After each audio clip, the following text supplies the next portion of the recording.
on a day or two before Christmas, flying back because I was my office was based in Oklahoma. We were having some challenges, and I left the fam to fly back to Oklahoma. Wow. Okay, because we were going through some stuff. And I remember sitting on that bus, like, yeah, I'm committed. And we're gonna like work this out, but this is not. And then at the same time, looking at the American app, and I had 124 flights year to date, Wow. bro. I remember saying, "Oh yeah, I got it. I gotta make a change. I gotta get this together. We gotta make a You change." was addicted to work at that point. Oh, no doubt about it. No, I hardcore addicted to work, man. And so I would say the changes you see now were not happenstance; they were intentional. That's The way I'm good. looking at my calendar and things now, yeah, very intentional. We're gonna have this conversation right now. King, legend, talk, legend. King, legend, talk, talk. King, legend, talk, legend. King, legend, talk. You are now tuned in to King Legend Talks. All right, that's a quick intro. Everybody, this is your boy, King Legend 757. And today I got the one and only Trig in the building. Is it okay if I call you Trig? Of course, bro. Of course. Listen, y'all, this is not just anybody. This is the CEO of Holy Culture Radio. Now, that in itself is amazing, bro. Just like the letter CEO getting there, I know it was no just quick thing that just happened overnight. You really had to have a journey, and that's what we're here to talk about today. Let's talk about your journey. Let's talk about the things that you went through, overcame, and how God got you through that process to get you right where you are today. So, without further ado, if you don't mind, let us know where you're from, what city you repping, all that good stuff. Yeah, man. Born raised Philly, bro. Yeah, I live in Wilmington, Delaware now, but born raised Philly, bro. So I'm always gonna represent Philly. Our offices is like right in between Philly and Wilmington, so I'm even closer during the day. But yeah, born Dang, raised. that means you Yeah. close to home at the same time. That's Yes, amazing. sir. And I love Philadelphia, man. Real talk, I go to Philly. I used to travel to Philly before the pandemic a lot, Okay. okay? But after the pandemic, things kind of changed. My travels got a little bit different, so I don't go as much. But I always found it funny that everyone wants to go to that Rocky statue when they go to Philly. Oh yeah, What's up with you have that? to, bro. Listen, the Rocky statue, the Liberty Bell. You know what I mean? And then got to pick your favorite steak, your cheesesteak place. Yeah, Of for sure. course, got to pick your favorite cheesesteak place. Now, it's how do y'all like feel where a whole bunch of tourists come out there and the first thing they want to talk about is Rocky? You know what? Honestly, that I don't find that to be the case, man. When people come, the first thing they usually ask about is where should we eat? Like they Okay. want to get a cheesesteak. You know what I mean? And most people know the tourist spots, right? And then no disrespect to them, Geno's and Pat's, but that's like where the tourists immediately go. And if you don't know any better, you don't know, right? And so you got to get with a Philadelphian, and we're going to tell you, okay, here are the spots we go to. Yeah. Okay, so yeah, Now, I'm a Philadelphia Eagles fan, and what I can say, it feels like family when I come out there that's what's for up. for a game. Whenever I come out there for a game, I'm rocking my jersey. You know what I'm saying? And when I get out there, I get Yes, sir. all these like fans supporting. You know what I'm saying? Like we really family. Now, Eagle fans are die hard, bro. Eagle fans are die hard. it really is. Unfortunately, I support the Eagles, but I'm not an Eagles fan per se. Ah, So that's a whole nother a conversation, whole bro. nother conversation. Whole But nother anyway, conversation. I know we're not really here to talk Philly, man, but I just had to go ahead and share that with you. I just want to say, first of all, thank you for your service and Oh, thank bro. everything that you do for the culture No of doubt. just being Christian first. Let's start there. Just being a Yeah, Christian, being a yeah. believer, your walk and leading by example. I really appreciate that because Thank you, bro. the position God has put you in is very unique and it's Mm, needed in this world. You know what I'm saying? And just being able to even get eyes on what we got going on over here mm, is a mm. blessing by itself. Yeah. Go ahead and take us through to like your roots. Where did this ambition come from? So I'll try to keep it super short, man. I grew up in Philly, like I said. I lost my pop earlier in my life. You know what I mean? He disappeared when I was about 14, 15. Um, Found him later, but then once I found him, he died of AIDS when I was about 20 or so. So I just think I was one of those kids, man, that just had the validation issue. You know what I mean? Didn't feel validated by my pop and just tried to seek other ways to find validation, man. And luckily, not luckily, as a blessing, man, the Yeah. Lord into my life at some point, and it was gradual for me. It was I didn't have one of those like road to Damascus moments or those big epiphanies at one time. It was more gradual. And then once I found the Lord, man, I was still, I would say, lukewarm for a while. You know what I'm saying? I was in the church. I was doing the new members lessons and all those things, but I was still producing secular hip hop. And at the time, I was trying to get signed to like Rush Producers Management or Flavor Unit Management, and had done a couple nice production pieces, man. And then met a member of the Cross Movement, man, who really showed me that Christian hip hop existed. And not only that, then let me hang out with them. You get what I'm Yeah. saying? And I think that was the bigger part. So it's one thing to find the music, and actually he spoke some words that convicted me, and that's how I met the whole movement. But then to let me hang out and see what brothers who look like me, were Yeah. my age and whatnot, how they were living within the culture. Now, some of those words that he mentioned to you, I just want to tap in on that really quick, Yeah, because I think his delivery was so impactful in your life and in your walk. And one of the things he said to you is that what you do is dope. It's only sad or something like that that you don't do it for the Lord. yeah, bro, you did some research. Okay, I yeah, mean, yeah. I I do mean, this a little literally, bit. you did some research. Yeah, literally, the fanatic, man. I didn't know who he was at the time. Didn't know he was a part of Cross Movement, but he was turning and walking out my studio and said, "You do some dope stuff. It's a shame it's not for the Lord." Yeah. What? What'd you say? And he said it again. And conviction set in the next day, bro. And the Lord, I felt like the Lord literally saying to me, "You're not saying the words, but you're providing the soundtrack for it." Mm. And so if you with me, you with me. And that was it, bro. I was convicted. Dang. So did you have like a I knew better but didn't do better moment? As I far think as so. I yeah, think, like being and you know what? lukewarm. Yeah, and I can't even say I knew better. I was still a new babe in Christ, so to speak. You know what I mean? And I felt like, hey, I'm not saying those things literally. I'm just producing music like I always have, until someone said, hey, that's not the way. I didn't know. You get what I'm saying? So yeah, man, that was a moment. Speaking about kind of being a baby and all of this, man, like the actual the channel Holy Culture Radio, it actually started, what was it, April 21st, 2022? Yeah, the Sirius XM edition, let's call it, right? Yeah. Right. I mean, but otherwise we've been around for a minute. Yeah. Right. So that collab, getting you on board with like this, or getting, I should say, Series XM on board with what y'all had going on as well. Yeah. What was that relationship like when it first started? It was, I would say, a perspective relationship of, we wanted a channel, and they have a process designed for, let's call it, serving the underserved. And every Hmm. 5 years, they kind of open up a process where you can make a pitch to lease a channel. And we did it. We had done it. We did it 10 years ago, and we didn't make it through the door. This time we were, a little bit more experienced. We had a little bit more to say. I think a little bit more context, a real financial plan. You know what I mean? And so Right. I think this time they were definitely a lot more receptive. And what do you think was that one thing that really stood out the most about you at that time? Wow, that's tough, man. I think from, if I look back from like 2010, 2011 to now, I had an opportunity to run more businesses. Like I was a senior vice president in JP Morgan Chase from '05 to like 2010. And then I moved to Allstate Insurance to be president of a new business. And I think some of those experiences, man, just harden you in different ways in terms of, creating strategy, creating the underlying financial plan to go with the strategy, the marketing approach, leading teams. And then I was blessed to lead. I went to another company called Legal Shield to be president of the B2B, and then I was chief commercial officer.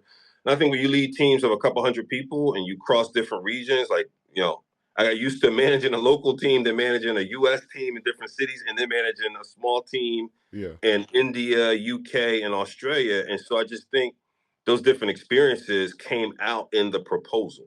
If absolutely. that makes sense, right? In terms of articulating, like, this is what we think this thing could look like. And the audiences we wanted to touch. I think we were a lot more articulate about different audiences. One audience, for example, let's call it that 25 to 44-year-old Black male, and Yeah. all the things they're dealing with, right? The single mom, the gospel music listener, right? So I just think a lot more buttoned up. Yeah, Now, what's kind of ironic, or I should say the thing that caught my attention the most, yeah. is that you seem to have a track record for being in these leadership positions. Mm. What is your secret sauce Oh man, for the people listening? bro, I don't know if I have a secret sauce, man. I would tell people, listen, I mean, I'm sometimes not as smart as my contemporaries, but I'm willing to put in the work and go hard. So I didn't finish my bachelor's degree, bro, till I was 34. Like I went to go to college right out of high school, got booted out because my financial aid didn't come through. But then I Yeah. just worked and grinded. You know what I mean? I went to Computer Learning Center. I was an avid reader. I would read leadership books, Stephen Covey books, man. You name it, John Maxwell, different people. I was always interested in trying to be in service, right? The funny thing about it though is I never wanted to be number one. I always wanted to be like the chief operating officer. Let somebody else be the CEO. Let them be out front. Let me be the dude behind the curtain. You know what I mean? And so I think that's point one. Just being an avid student. I went back and got my master's, man, in my 40s. Hmm.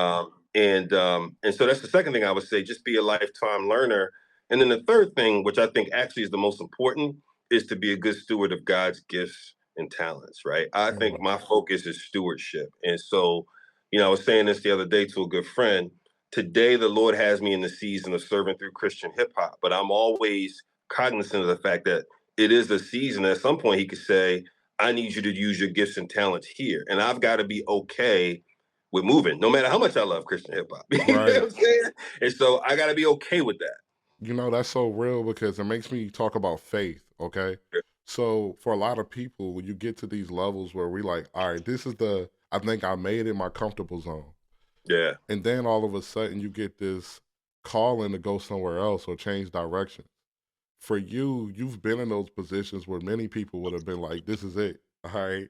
I Hmm. made it. All right. Yeah. What is your process that you go through when you're like, okay, I'm feeling led to go somewhere else and I have to leave my current position behind? That's a good question, man.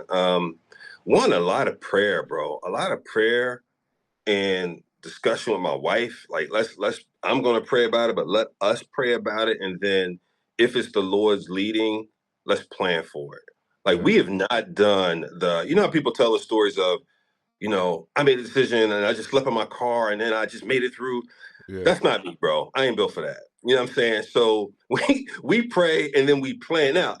And I'll be honest, I've never heard the Lord say just do it that way, right? Right. How can we plan to make it sustainable? And so even the course of leaving the job to do holy coaching full time, bro, that was 8-year plan almost. Like it took Wow. 8 years. Like I knew I wanted to do it in 2010, but we didn't pull the trigger to 2018 until we felt like we were at that point and mature enough in all aspects of our life to say we can Yeah. take on the season and do it, right? That's a lot of wisdom right there because what I hear is that it's not impulsive thinking. It's a lot of Right. planning out and seeing it through, like executing the vision, executing the plan.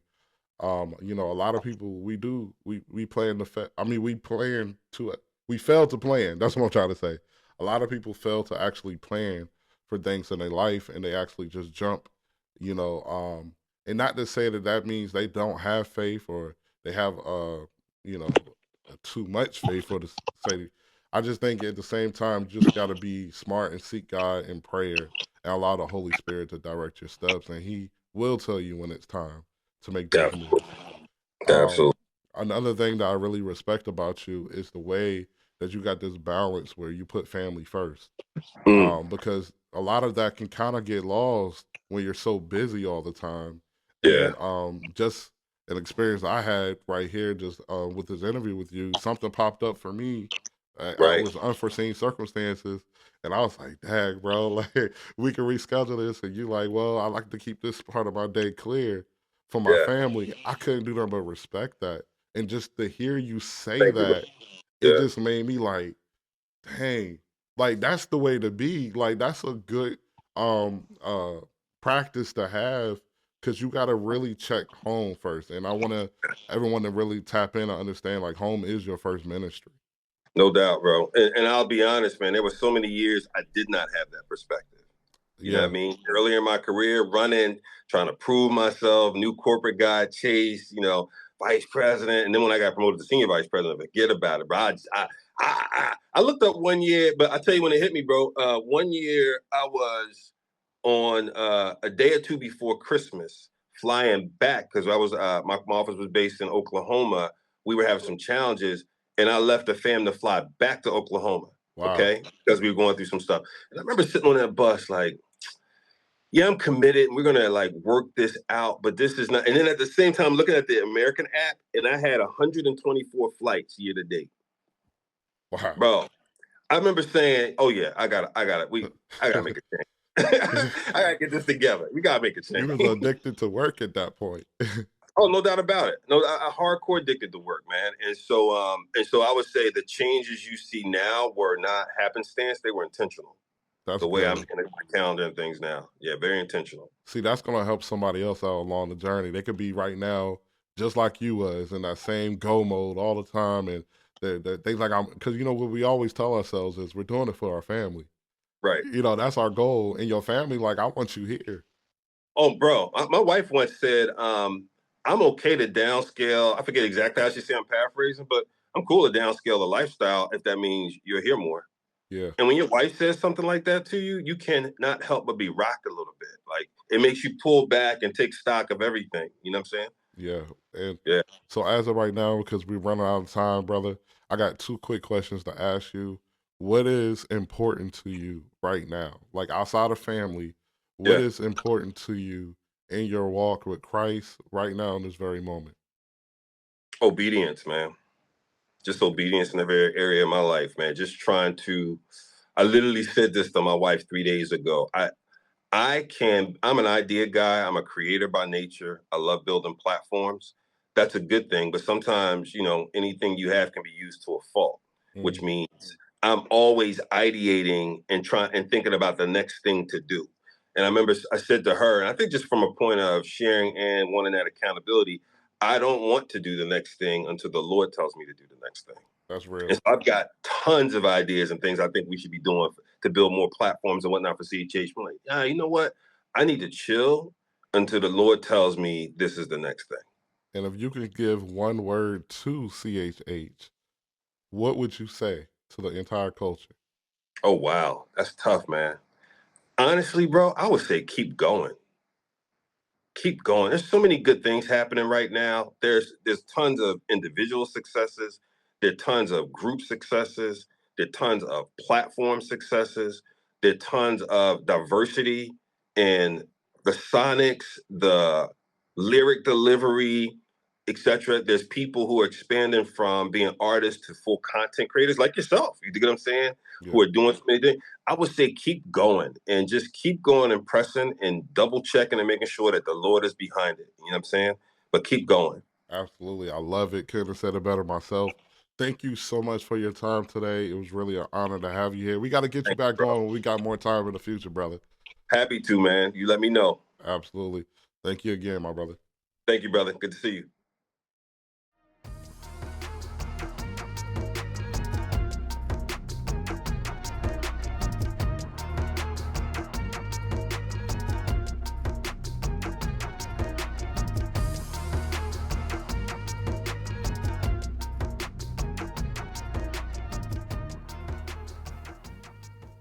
What's going on, fam? Jesse Speaks here. I put together one of the most comprehensive reaction video courses on the planet with 44 lessons and 4.5 hours of non-stop social media information. I want to help you grow your following and go viral more consistently. And if you feel the call on your life to become a Christian social media influencer, I want to help you. And you can find a link to the course in the description below. Let's spread the gospel message of Jesus Christ to the world.